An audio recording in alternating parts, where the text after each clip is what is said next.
We're going to Mercedes-Benz World. Anyway, I know Jasper's gonna love it because he likes all things with wheels. Today, in the Jamesmobile, we have Noah. Hello. Do you want to take that with you, or are you just planning on leaving it there? Oh. Probably wouldn't leave it there. Probably for the best. Yeah. Board up. Excellent.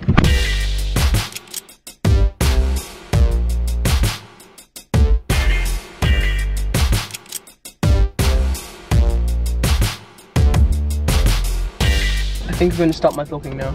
And what's it going to be about today? I'm not really sure. Ah, funny enough, that's actually the theme of today's vlog post for me. I'm sort of doing it about having something to say, which I think is actually really quite an important part of creating YouTube videos. Not always, but often. And so today, the thing I've got to say is that people should have something to say.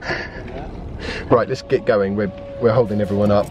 I saw some sports Mercedes. I think they're EDF Energy or something, so you need something to open it. Right. And then you can plug in. I don't want to. Like the smart car that isn't plugged in.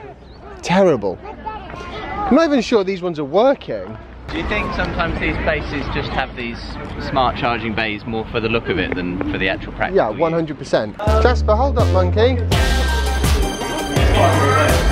I strongly suspect we won't find much in the way of electric vehicles around here.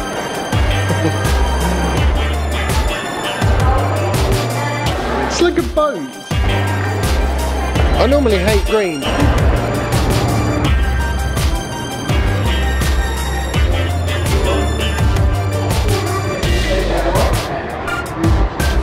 So sit back, relax and enjoy it.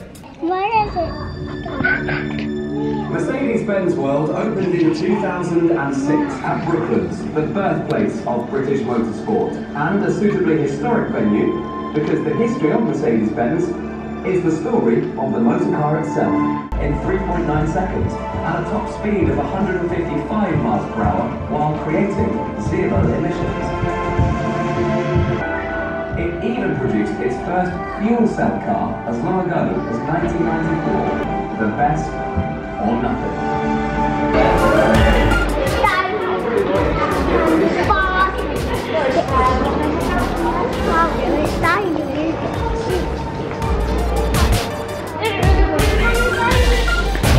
So which one should we do?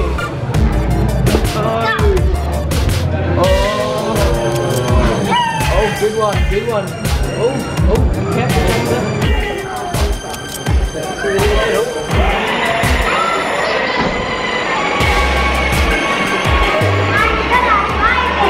Yeah, look where you're going.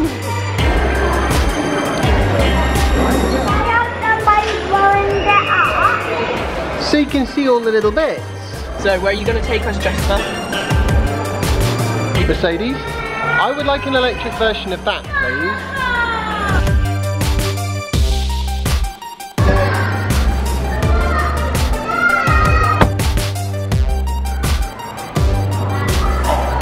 Whenever I come to one of these meccas of internal combustion engine heritage, it always reminds me of just how far electric vehicles still have to go to actually hit that ubiquitous mainstream, which is where I'm quite sure they're going. But when you look at their progress over the last 10 years, and you compare that to the first 10 years of the internal combustion engine, actually, or in fact any 10 years of combustion engine development, EVs have done really, really well. Where's he going? He wants to find a race car. Oh. Look at this is so cool. I actually feel a bit sorry for the people that work here because they're going to have so many fingerprints to buff out of their cars. Well done, Jasper. And that is what I call a reclined seat. The original plan was to go to the park, but the weather has gone all horrific. As I'm now driving, or will be in a minute, we're going to have to sort of go through the sort of meat and two veg of today's vlog post a bit later. Which is ironic if you think about it, because this video is supposed to be about having something to say, and so far I haven't really had anything to say.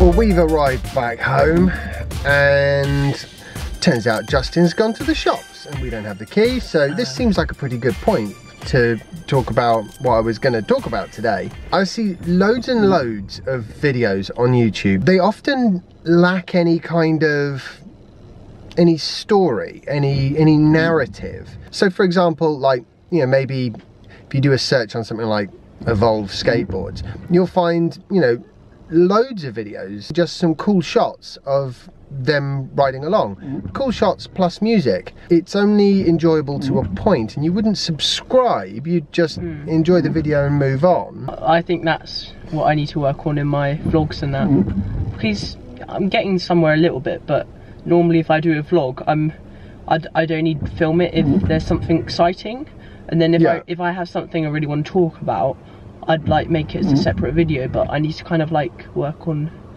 merging them together a little bit. What I'll often do is I'll start the day thinking this is what I'm going to talk about, and then if something happens in the day and I have to sort of shift tack, then that's fine, but otherwise I'll try and pick a theme that will tie into what's going on in the day, so that hopefully I've got a reasonably good narrative that's interesting and fun for people to watch, and then people will enjoy the shots that you take, if it's drone footage or skateboard footage or music video-esque compilation of Mercedes car bonnets. I can't think what made me think of that. Did you see what I mean? You have that tie-in, so it's more watchable and interesting, I think. Yeah. For me, there's quite a lot of random, you know, sort of, maybe I'll go down one tangent and then maybe something else will happen and it'll be fantastically interesting and exciting, and I'll think, oh yeah, I've got to absolutely put that in. But for you, because you're not doing it every day in the same way, I think what you would benefit from is trying to have more of a planned approach. And I don't mean as in like sort of plan everything out to the, you know, nth degree.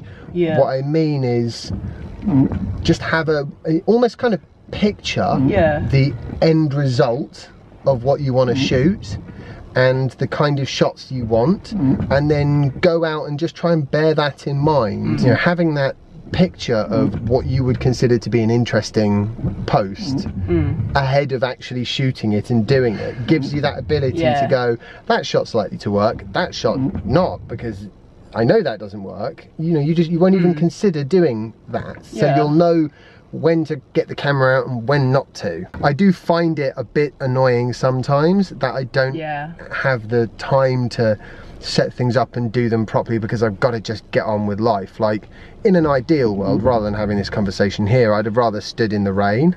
It sounds weird, but I would, because it would have been a more interesting shot with Mercedes-Benz World in the background, or maybe out by the cafe or something, and then done this little bit of video then.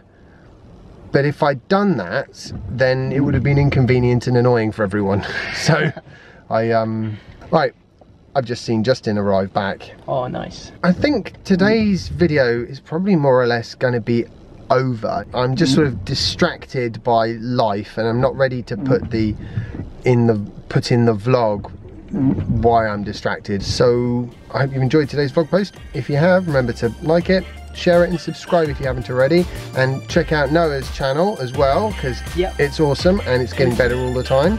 And I'll see you tomorrow for the next instalment of my daily vlog. Bye. So that's the reason I stopped for about 30 minutes on the way to my friend's house 2 days ago. It meant that I could drive home in one go without having to stop and worry about charging or any of that sort of nonsense. So, a little bit of forward planning.